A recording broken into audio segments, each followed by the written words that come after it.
TC Jewfolk is supported by Maslin LLP, a Minneapolis commercial law firm dedicated to providing solutions for businesses, supporting the community, and advancing civil rights for more than 65 years. With particular appreciation of partner Leora Maccabee's contributions as a founder of TC Jewfolk, Maslin is proud to uphold the legacy of our founders Samuel H. Maslin, Marvin Borman, Hy Edelman, and Irving Brand. We are committed to serving both the community and the profession, as well as providing an exceptional standard in the practice of law. From corporate counsel to bet the company litigation, Maslin LLP. Online at maslon.com. Shana Tova to all.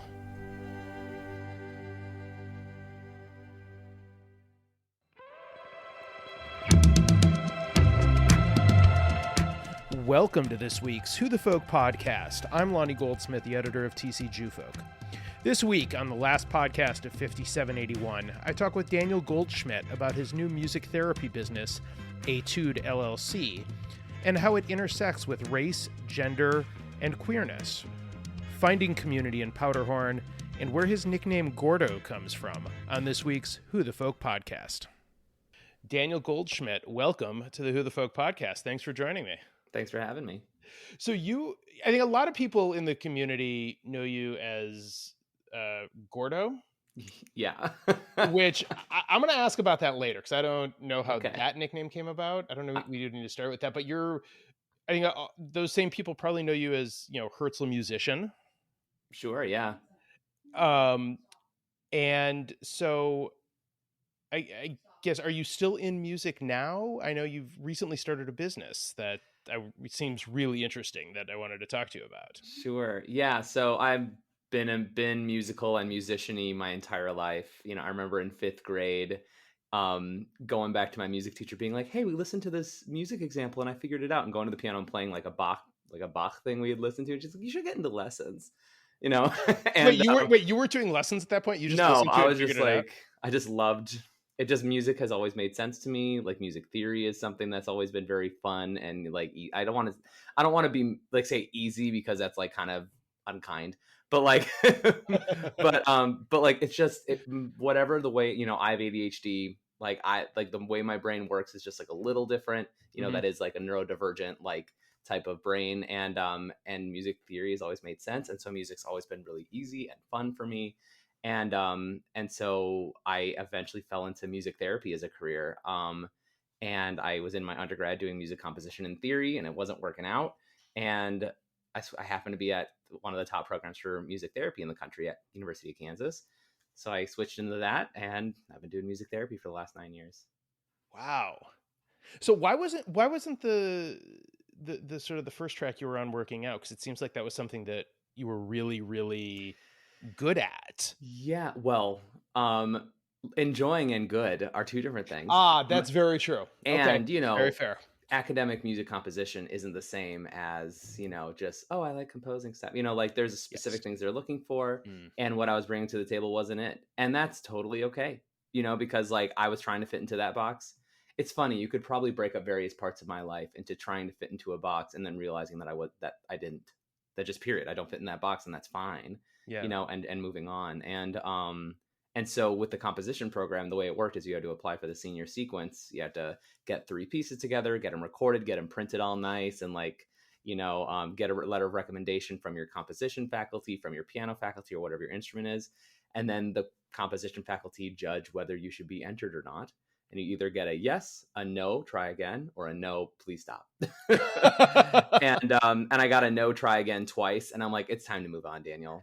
And it was very sad, and very identity shifting, but music therapy was a much better fit, period. Like I'm cool with it.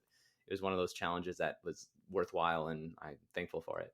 So what is music therapy? I've heard it. I had friends in college who studied it without actually really knowing what it was. I guess that doesn't make me a great friend. Sorry, guys. But so what is that? I think people know music and they know therapy.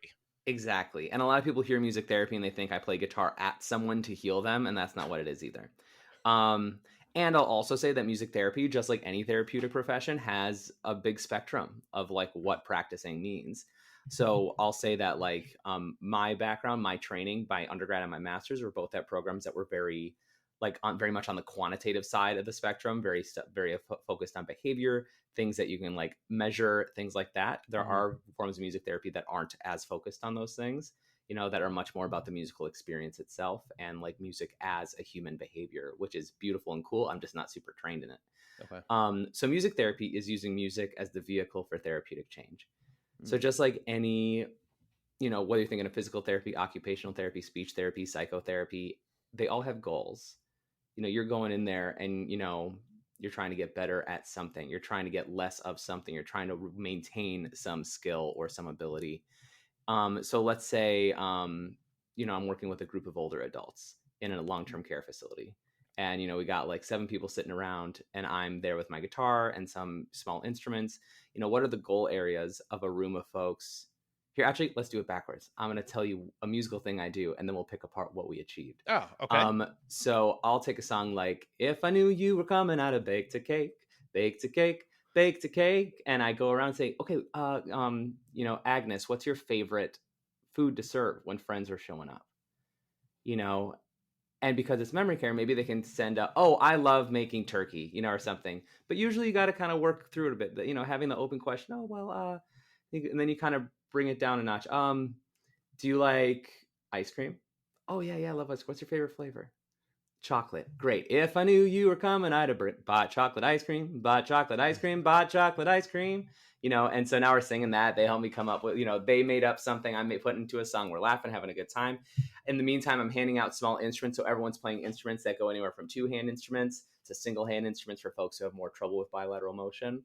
And so we have the song, we go around, we're singing it, and then I'm like, you know, going into the chorus and doing different stuff. And then I'm having folks, and then after that, I sing a song where we're doing different movements. All right, we're gonna march our feet. We're gonna march. And then, you know, let's move to the side, to the other side, move to this. And we're going back and forth. And then we sing goodbye. So let's say that was just a little 5-minute thing I did. Okay. So now let's pull apart what happened. So we're working on memory, which is a big thing in long-term care, just like not getting better, but maintaining what we have. Right. What's your favorite ice cream? Asking these questions that get into like memory and get into things like that and recall can exercise some stuff, because with the way neurons work, if you don't use them, you lose them. That's a big oversimplification, but we're just going to go with it. And obviously doing that with music made it really fun and easy, even if someone didn't remember, because there can be a lot of shame with that, right? But saying like, oh, well, and I'm kind of just guiding along that. Everyone's got instruments, so everyone's doing movement. And movement is a big deal for long-term care because, you know, people, it's really easy to be stagnant. So we got people marching their feet, playing instruments, doing stuff like that. Another big old area of working with older adults is socialization in general. It's really easy to be isolated. And now we're in a group playing music together. And music in and of itself, we all know is fun and motivating and stuff like that. But beyond what we like naturally know as humans, when we do rhythmic activities together, we bond and trust each other more. Like if you think you've ever been in a concert, you're with a bunch of strangers, and you love everybody, and you're like all bros. You know, it's like, oh, I love Lady Gaga. You know, whatever it is. You know, so that same thing happens in any musical thing, even something as simple as clapping your hands with another person. It helps you bond more and trust each other more. So by doing musical stuff as a group, they're trusting me and bonding with me more. They're trusting and bonding with each other more. The staff who come along and play and sing along, and you know, and it's a tough job for staff. So having an opportunity for them as well has there's data to show that it increases staff satisfaction to have music therapy on the unit. And so now we're building community in this space, as well as working on movement, gross motor skills, fine motor skills, you know, memory retention, socializing, you know, and all sorts of things. And then let's say what's coming up next is lunch. So I can end the session on like a higher note than it started, so that they're a bit more energized, can get themselves to lunch and be ready to eat, versus waking up someone, hey, you got to eat, honey, you know, and then it's just a sluggish, you know, so it's all these things. It's what's happening in the session, how it relates to outside the session, how it allows people to like experience and express themselves, as well as work on basic skills like, you know, movement and memory and things like that. So it's kind of all these different domains that we just hit in that one little music session. And that's just one example. It's going to be different if I'm working with, you know, kids on the spectrum, if I'm working with adults in, you know, incarcerated adults in a rehab program, which I did during my master's. it's different. And then now the focus of my practice, as you mentioned, I just started a private practice called Etude LLC. And the music therapy component of that will be focused on working with queer folks. I'm non-binary, Okay. and my queerness journey has been really, really important and beautiful to me. And I got to work with queer kids at Alina for the last 8 months. It wasn't a program for queer kids, but vastly the kids we worked with were queer. And I didn't see the rigor from my colleagues caring about queerness. They would do pronouns and kind of end there, you know? Mm. And queerness is beautiful and awesome, and there's all these cultural aspects, and there's a lot of important aspects of it that are really can be really harmful for if practitioners don't know about it or care. Right. Honestly, is the better case. And so so I want to focus on that specifically, and not just queer kids but queer people across the lifespan, including older adults, because there are different needs for different folks, and it's just this whole world opening up nowadays that so many people are learning so rapidly about. So I also want to support practitioners and people learning. And so the other piece of the practice is education. Um, During my master's, I did a certificate in gender, power, and difference and focused on white supremacy. And so I've been lecturing on white supremacy in music therapy and doing workshops and weekly whiteness accountability groups and things like that. Wow. So there's a lot of stuff going on. Okay. There's way more going on than there is time in the day, it sounds like. Depends. So how so how do you find time to do it all? And I guess even before that, the sort of these interest groups that you are working within, whether it's with queer kids across the age spectrum, whether it's in the sort of the area of white accountability, where did your particular interest in those as topics come in? They're all related Mm. because at the core of white supremacy, of patriarchy, is domination. And so we all can do that work to dismantle both within ourselves as individuals, but more importantly in the systems we are a part of, the systems that we have power in, like how we address these things, because it's baked into everything, the cis hetero patriarchal stuff, the white supremacist stuff, that you can't divorce them. Mm-hmm. And so and again, that's a whole nother podcast digging into all that, but we can Yes. definitely do that if you want.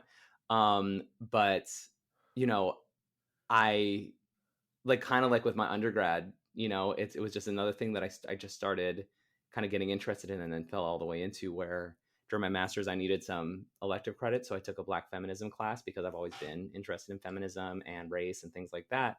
And then I got into, really reading some of the big dogs. I was reading, Audre Lorde, and reading Words of Fire, this anthology of Black feminism, um, and getting into some of the stuff that, even reading things from Black feminists from the 1700s, from the 1800s, and you just realize how old this stuff is. Yeah. The things that we're hearing in the last year, activists say, are very old, and it's wild how little has changed while so much has changed. Right. And that's not good enough. And you got to see these things going on, given your scholarship through the years and what you've read about and what you've focused on, and you're like, yeah, these people are right. This hasn't changed. This has been going on for centuries. Yeah, and what's challenging about learning about white supremacy and feminism and things like that is, usually when you think of learning, you think of it as additive.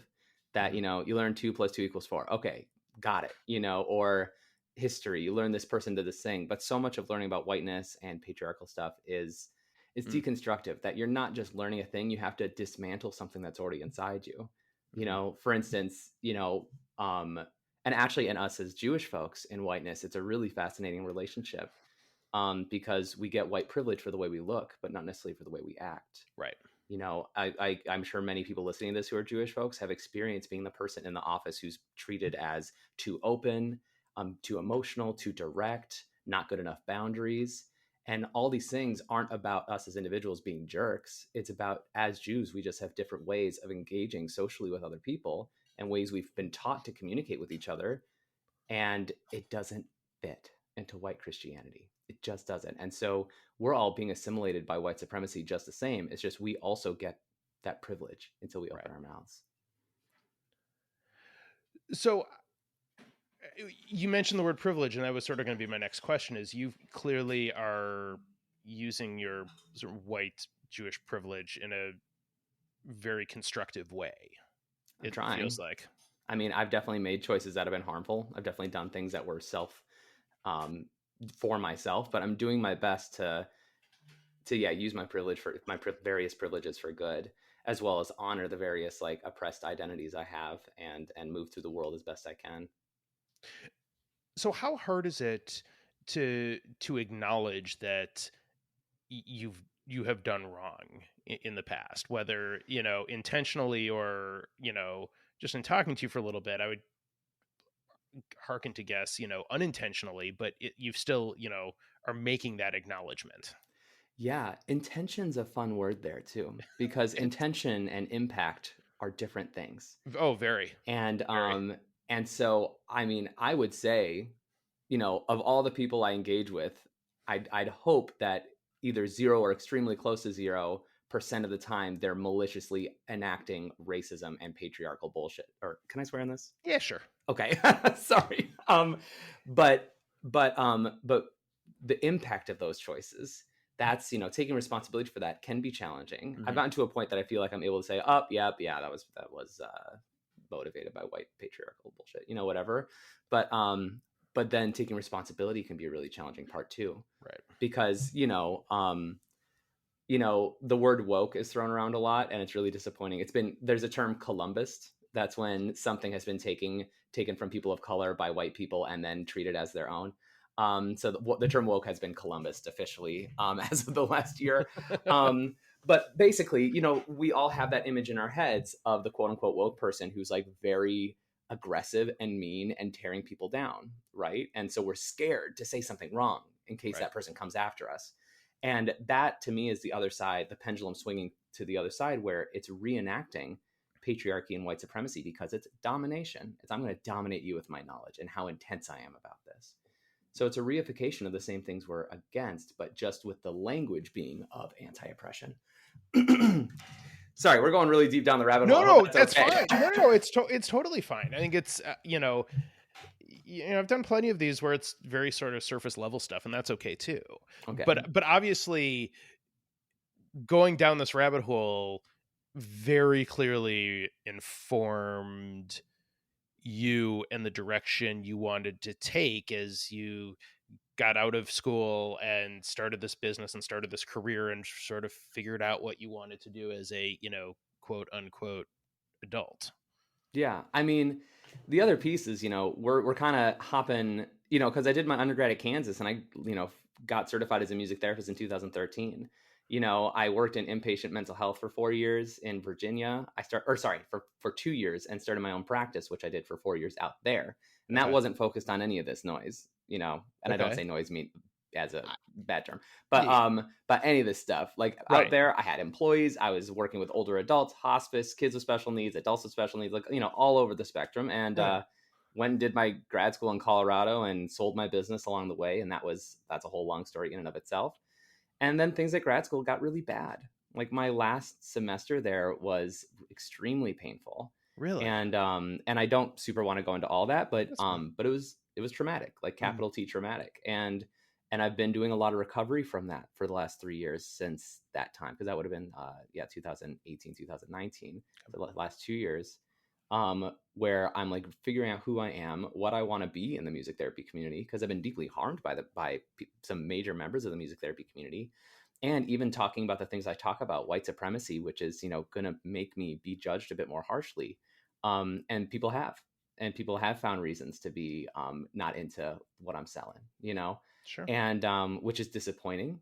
But people won't. And one big piece of white supremacy that is a major part of how we're treated, how we're taught to be professional, is to avoid conflict at all costs. Right. And as Jews, we're down with conflict, right? Yeah. We look for it often. Yeah, we're like, let's do this. You dig into it and you're fine. But white Christian taught folks avoid it like the plague and treat you like a bad person for having engaged with it at all. And so being able to be okay with me being different, to be okay with where who I am culturally as a Jewish person, as a neurodivergent person, as now a queer person, as I've like entered the queer community as, coming out as non-binary just a few months ago. But being on that journey for the last few years, Sure. there's a lot of things to contend with. There's a lot of things to look at. And it's not just, am I using the right pronouns, but like, is my business ethical? Mm. And realizing the answer isn't 100% yes if I'm doing it in the normal way. Even like, where I live in Powderhorn, I live 2 blocks away from the north entrance to George Floyd Square. Mm-hmm. Like, how do I live in my community ethically? Right. If I'm just living here and not saying hi to my neighbors, I don't think that counts. I don't think that's good enough, because I'm in a community that has a lot of shared history just from the last year and a half, Right. has a lot of shared pain, and connecting with my neighbors has been so fulfilling, especially in this, kind of pseudo post-pandemic space where I haven't really gotten community in the last 2 years very well. So have you felt welcomed in that sort of in your trying to, in your quest to try to be sort of to talk with your neighbors and to see your neighbors and just to be in community with them? Absolutely. Yeah. No, this is the best community I've ever been in. We have like a WhatsApp for the neighborhood that we'll talk to each other, like, oh, anyone need this? Or like, oh, did someone, and then like, oh, did anyone hear that? Whatever. Because, like sometimes, hey, I heard gunshots, and that's, anyone else hear that? And it's like, oh, I think it was fireworks. Like we'll kind of, or we'll say, yeah, like I just saw on the news, so we communicate with safety, It's but like also, it's like next door, but functional. yes, functional and less racist. Yeah. But also, I remember at the end of the winter when the maple trees were, tappable, like a bunch of people got together, made taps for them, tapped a bunch of trees, collected 40 gallons of syrup, made it into like 2 gallons of syrup. Yeah, sorry, I like 40 gallons of whatever Sap. it is. Yeah, Sap. water, That's the word. yeah. Made syrup, and then we had a French toast breakfast that we all got together in the alley and like made it and ate and got to meet everybody. It was so cute. Tomorrow, I'm playing for. One of the organizers in the community, Julia, is getting married in the alley because she loves this community and she's put so much effort into this community, and she wanted only like hyper local stuff for it. So she's collecting like vases and things like that from neighbors and for the centerpieces, and I'm playing the music, and she wanted me to do it. And Oh. and I was supposed to be at Herzl this weekend actually for their adult camp. Yep. But it got canceled, and so I was like, hey, I can actually play. So I'm doing a rehearsal tonight so I can play an alley wedding for my beautiful little community. That's amazing. And by the time, folks, everyone has heard this, Julia will have been married for a couple of weeks. So Mazel Tov, or for about a week or so. So Mazel Tov to Julia, though. Mazel Tov to Julia. That is awesome, though. That is such a great, community that's been built. And given the trauma in that neighborhood, in that community over the last 18 months, not just since George Floyd, but even throughout the whole of the pandemic, it's got to be, it's got to feel really fulfilling. It's not so different from the Jewish story that tragedy brings us together. Mm-hmm. So many of our holidays are about when, the joke, they tried to kill us, they didn't, let's eat, or let's not eat, right, depending on the holiday. Obviously it's a very different set of circumstances, but yes, the sense of community is similar, where it's, when I talk to people here, they're like, oh yeah, we did not know each other like this until last summer. It was coming together as like a neighborhood watch and like a block watch. And like, it was very scary, and I wasn't here for that. I moved here in January, okay. So in the sense, I'm reaping the communal benefits of that tragic time. And so I want to do so ethically as I can. Mm-hmm. And I try and give back, like when we do potluck stuff, I make stuff, I bring stuff, I help out whenever I can with neighbor stuff. So, but there's more I have to be doing.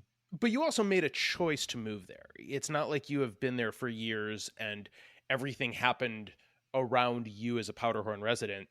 Like, you made the choice post George Floyd to move within a couple blocks of George Floyd Square because you wanted to be there. You could have gone to any neighborhood, any of the 99 neighborhoods in Minneapolis, but you chose that one. Yeah. Like that means something. Yeah. I will also say chose it because it was recommended as a great place to be queer, which is true. Okay. It's like Powderhorn's great. And so I want to be careful not to just define it by like this one tragic, part of its history. Right. And which is very important and meaningful. And it's been really beautiful to like live here and support businesses here and all that stuff. And there's a lot of beauty here. The park is gorgeous. There's a lot of art. There's a lot of, and even my neighbor across the alley, this guy Mike. So Julia and Mike are like kind of the two big organizers of my like 2 block space. Okay. And so Mike's been organizing the kids all summer to like create all this art. There's murals on like the sheds. There's like plants that have been planted. I call them scenes, where there's like some planters, including the one behind my shed, where they've set up like little like animals with like little mushroom roasters and a little fake fire, and it's just, they just sit there and it's very cute. Last winter they collected all the like free Christmas lights on Craigslist after, like in January, Yeah. put them all up in the alleys, so they were just all lit up and beautiful. That's And amazing. yeah, so like just these little pieces of co-investment in our hyper local community is just, it's so cute, it's so beautiful. And then when we eat together, we have little potlucks and stuff. But also, there's political language in it where, we didn't have a national night out. We had a national like night for safety and liberation. Mm-hmm. So it wouldn't be as connected to police. Sure. And yeah, so it's there's a lot of beautiful stuff here, and I love it here. So you mentioned earlier that you've never sort of felt like you fit in a box. How do you sort of, which is fine. I think most people don't, if they really think about themselves, or they, make a box in their mind and that helps them fit into it. But how do you think that has informed your journey and to where you are now? Kind of to reframe that, it's not that I feel like the box question, it's more like a pendulum swing than a fit. Okay. Where, and if I wasn't wearing long sleeves, I have a tattoo on my arm, sorry, Jews. I have a tattoo on my arm of a bunch of sine waves. Because I see all growth and change in life as sine waves, in the sense of, and which is, kind of sound and music related, but basically it's this always going up and down and up and down. And it can be like really tiny up and down. It can be really intense up and down. But the idea is, when you're at the top of something, so let's use an example of like friendships. There are times in our lives that we go, you know what, my friends aren't that great, and I need to do something about that and make some new friends, and so that's like, let's say you're at the bottom, at the trough of that sine wave. You're like, damn, things aren't going well. So you're like, all right, I'm going to go to a meetup group. I'm going to like get on a dating app. I'm going to go meet some friends of my friends. And then you're at the top. You're like, okay, I got some good friendships. People are texting me to hang out. I don't have to do all the work. And so what happens? You stagnate because you're not thinking about it. And so then it just kind of naturally comes down. Oh, this person moved away. Oh, this person's a jerk, turns out. Oh, I caused some trouble here and they're not friends with me anymore, whatever. Then you're back to the bottom. Go, oh, shoot, I got to do something. So we react to the edges of these things, whether it's weight loss, friendships, happiness. Like it takes realizing something isn't working in order to do something about it. It's not generally when you're in the middle of that you go, oh, I better hit the gym more. That's when you're like looking in the mirror going, you know what? I want to be stronger than this. Yeah. And I miss fitting into this, and getting into food and stuff as a culture. That's a whole nother podcast. But yeah, so like, when it comes to like fitting in the box, I would say that's one more kind of pendulum sine wave kind of activity for me, is that it's always like, I'll say in my queerness journey, a lot of queer folks love astrology and love crystals and love like all these like kind of alternative spirituality practices. And I don't care. Like, just to be blunt, like I don't. And but for a while I'm like, okay, I'm a Leo. I got to learn what that means. Like, if I'm going to fit in here and all this stuff. And finally I was hanging out with a queer dude a couple weeks ago and he said, oh yeah, I don't know about this stuff. You don't need to learn about it. And I just like needed to hear that out loud to realize how much I was doing exactly that. I was trying to fit into a box that I didn't actually care to fit into, but I was doing it because I felt like I was supposed to. And the word should is a really dangerous word. Oh yeah. And it's something that I'm really contending with because I have a lot of should in my head. So how do you shake that out? How do you get that out of your head and just, do what you want? For me, it's talking a lot about it.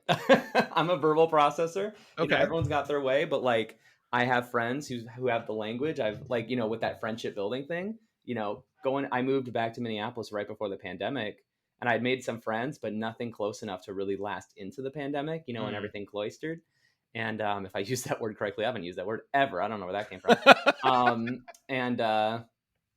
But yeah, so it was really lonely living at mom's, being sad and depressed post masters and like working through a lot of mental illness stuff and, being unemployed, all that stuff. That my story is very old. There are plenty of people who did it. Yeah. But coming out of it,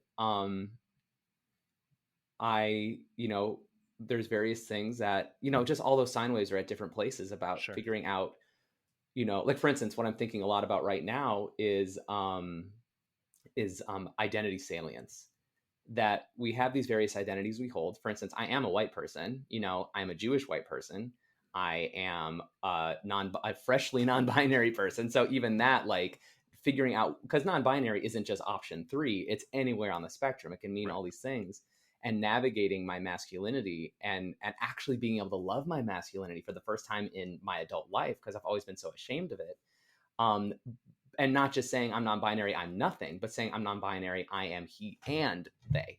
I Hmm. am both simultaneously. I'm not just a man, but I'm not a man either. And that's something, if that sounds confusing out on the outside, that's confusing on the inside I was going to too. say it does sound confusing, but I can only imagine how that feels to you. Yeah, and being able to like not need people to get it in order to live it, Hmm. which is hard, because we're so often our identity is based in how we perform it. For instance, I forgot during the pandemic until I went to the DMV one day when I was goofing around with the people behind the counter and just like cracking jokes and they're laughing and I'm laughing and like, I forgot I was friendly. I forgot that it is a huge part of my soul that I am a friendly person. Yeah. And I needed to perform it to remember it. And not performance in this bad way, but performance in just the nature of various aspects of identity. And gender is one of them that is performed. Or as I like to say, all gender is show gender. Right. Well, you definitely, and I say this not having met you pre coming out, but you seem like you're probably happier and sort of lighter. Like there's this weight lifted off you now that you can sort of more sort of freely talk about that. you know, Yeah. Like the having the liberation of it is Mm. having the language to actually understand. Like we'll bring it to music theory for a second. Sure. Music people make fun of music theory because like why do you need a term for all these ridiculous specific things? Why do we need to say like there's I won't get into it. There's like lots of weird terminology for lots of weird very specific things. And people are like why do you need this? What a waste. But if you have a name for something, if you have a word for something, then it exists. Then it can be a friend on the street that you can shake hands with versus just another blob of I don't know what that is hanging in the ether. So having all this language around queerness and around gender and being able to name what masculinity is to me and being able to name what it doesn't have to be but's been taught to me by all these implicit forces from film, television, religion, advertising, like I mean, I'm sure you've I mean, are what's your gender? Male. Yeah.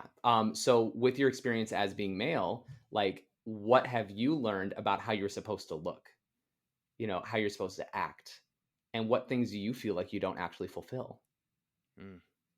You know, what's something like even in this moment? Is there something where you're like, oh, I've never felt manly enough because of blank. I don't know how to do this, or I'm not this. Oh, I'm not handy. Like in terms of like fix it stuff. Like there are some things I could do. I know just enough to, you know, probably burn the house down changing an outlet. Like I can do Yeah, that stuff. But there's plenty of like plumbing type things. Nah, I'm calling a guy for that. yeah, and that's actually a fun one that comes into Jewishness, Jewish maleness, Oh, very much because so. like Jewish maleness is different than white Christian maleness, and I Yes. didn't know that, and so like and I'm sure many of us don't, but but there's this book Jewtopia. Have you ever seen it? I have not. It's this hysterical book that just goes in all these aspects of Jewish culture. And there's this one where it's like what a goy sees under the hood, and it's like a 2-page spread, and it shows like carburetor, engine, like this, that, and it's all like great and normal. And then you flip what Jews see under the hood, and it's all like devils and like scary things, except for windshield wiper fluid, where See, that I was has just gonna say that's yeah, the one I can do. that one has a little angel and like a little like light from God, but everything else I, is just snakes and devils and stuff. oh my god, I'm such a cliche. Yeah, no, it's real. I mean, I remember my dad helped build the sets for I went to B'nai Met as a kid, Okay. like, rest in peace or whatever how the Z-L, Yes. whatever that is. In but in youth group when we did the musicals, my dad, would help build the sets, and it was like such a big joke, Jews with power tools, you know? Right. And the thing is you can joke that, but when we like actually zoom out a bit, that's a masculinity joke. Jews Yeah. not knowing how to use power tools probably has some historical significance, that like the trades that we were a part of, or like some level of, because like Jews have been artisans in all these different ways historically for, thousands of years. Oh But like, yeah. but why not that? Why is that Right. form of masculinity like not something we do? And the fact that it's a joke is based in us being in a white Christian patriarchal society. That's why it's quote unquote funny, because jokes are about in group and out group. Right. And that's how we in group ourselves, is saying, ha ha ha, I don't know how to do this masculine activity, when it's not actually our masculinity. Two of the more interesting of the folks that I've gotten to do and people I've gotten to talk to over the course of the pandemic, one is a carpenter, like Mm-hmm. woodworker, and the other is a contractor. And I thought it was fun because those aren't sort of for that reason. Those aren't the jobs that you expect, quote unquote, Jewish people to be doing. Mm-hmm. And that gets into normalized identity, which Yeah, is another, like, just to keep bringing it in, like, Liz. there are so many things that are quote unquote normalized or not. And generally, when something is named, when something is unnamed, it is normal. Mm-hmm. So, for instance, when you say the doctor and then you say the woman doctor, or we say the professor and the black professor, Right. when something doesn't have a name to it, doesn't have an adjective, that's normal. Anything beyond that is abnormal. So saying the Jewish carpenter, for instance, like that shows that there's an abnormality to that. And I'm a huge sports fan, and so there's, it's funny. I was thinking about this the other day. There's the World Cup, and then there's the Women's World Cup, sort Hmm. of the same way. Absolutely. You Yeah, that know, it's soccer and women's soccer, when right? women's soccer in the United States is far more successful. Yes, Yeah. No, that whenever you have to have the modifier, it shows you what's abnormal. right. Um, even, yeah. So and then we can zoom out and ask why. Why is it abnormal? Right. And sometimes there's an answer, sometimes there isn't a very clear answer, but it is but the fact that we can kind of talk to each other as people who've never met before and have a shared identity and understanding of Jewish masculinity, even though we don't have that language, means something. Yeah. And getting into Jewishness and whiteness, there's, I mean, Oh, that's like, yeah, that's a whole other. it's really It fascinating. is. And honestly, by learning about it, I have been able to identify a lot of painful stuff in my life that I don't need to hold as much anymore. Or at least I like, like I mentioned before, like I've been in all these workspaces where I've been treated as a certain way. Even in my master's, I was treated as like too direct and too open and not having good boundaries and things like that. And at the same time, I was learning about white supremacy and what white culture expects of us, and realizing that the issue, like, I mean, yeah, I'll take responsibility. Like I always want to do better, but professionalism is in itself defined by white Christian maleness, Yeah. period. And I don't fit into that as a male. I don't fit into that as a Jew. I don't fit into that as like any of these things. And so we all get to decide, how much am I going to assimilate to fit into this form of professionalism, and how much am I going to just be my damn self, because this is who I am and this is who I've been built to be by, thousands of years of my people, like exploring the world and doing our thing, because that's what we're saying no to. It's not just ourselves, but like our ancestors, Yeah. like my grandparents survived the Holocaust so I could be in a workspace and be treated like I'm too direct. Come on now, you know? Yeah. Yeah. Yeah. Okay. So I wanted to, because I teased it, I want to come back to it. Where did the nickname come from? Oh, Gordo. Yes. Okay, so um I'm just trying to remember the last names of the people before I start. Allison Routman and Stephanie. Oh, I'm so sorry, Stephanie. I don't remember your last name. Okay. Either way, they were two. Allison and Stephanie. I literally wrote a song about them in high school and like sang it to them. I wrote songs about everybody in high school. It's not as weird as it sounds. But they were in BBYO with me, Okay. and they're like, "Oh, you look like Gordo from Lizzie McGuire. Can we call you Gordo?" And it was at like a lock-in, and I'm like, "Yeah, sure." Thinking it would last like 12 hours. And that was maybe when I was a sophomore. And then like in BBYO, everyone was calling me Gordo. And then it came time. I got to be an Ozo at Herzl, and I was like, well, am I going to be Ozo Daniel, where there's like 50 Ozo Daniels, or Right. Ozo Gordo? And I was like, I'll be Ozo Gordo. And so that kind of made it like locked in as like a Herzl name. But then my dream was to be song leader like someday. Right. But then I got to be song leader my first summer because the person who had been song leader was done.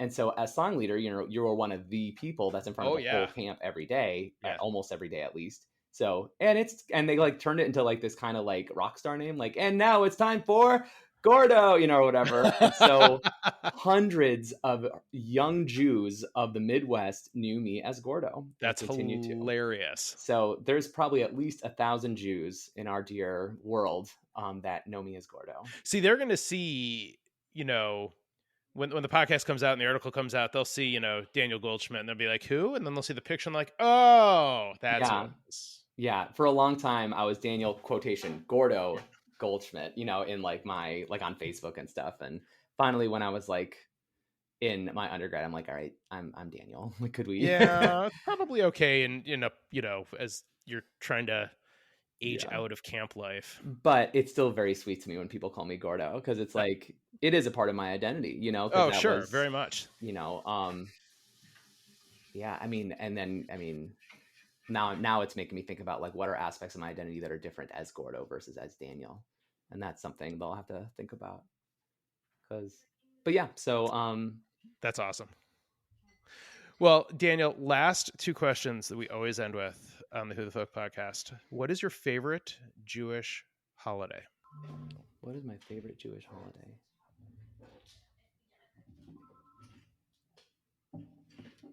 Shabbat.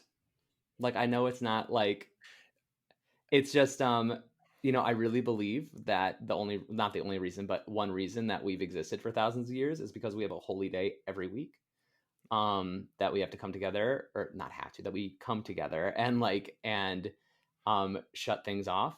I was religious for a couple years in my young adulthood, and like Shabbat is something that I loved dearly, and I've been trying to bring back into my life. I've been doing a lot of Friday night stuff with friends. So I think Shabbat would be my answer. And what is your favorite Jewish food? I would say kind of like either challah or babka. Because challah, I know it's another like super standard one, but it's delicious and I love it. And I'm vegan, and like challah is one of the things that I cheat on. I'm like, I'll have that egg because this is like my culture, Have you tried to do like or find a vegan challah? Yeah. It's just my dream is to be able to like actually make and braid my own challah, like, because it's so beautiful. And I've made my own challah before, but I want to do it well, you know. Look, I said for years I could never braid my kids' hair when they were younger, but I could braid challah. Cute. It's not the same. It's fundamentally the same thing, but it's different. Yeah. So I want to be able to do, and I wanted to be able to do like, the 5 braid, 6 braid, like the fancy stuff. Oh, those are fun. Those are fun when you figure that out.